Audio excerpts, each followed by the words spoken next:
Ay ari ho, mainit-init pa hong balita.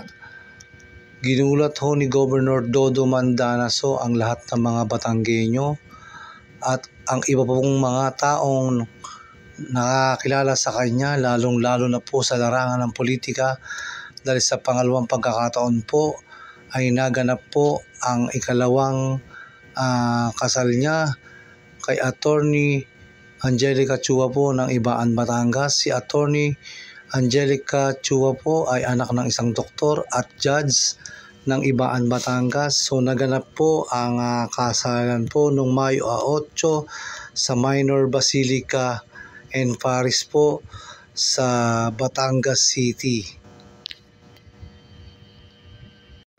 Ito po, panoodin pa po natin ang iba pang mga kaganapan po sa nasabi nga pong kasal.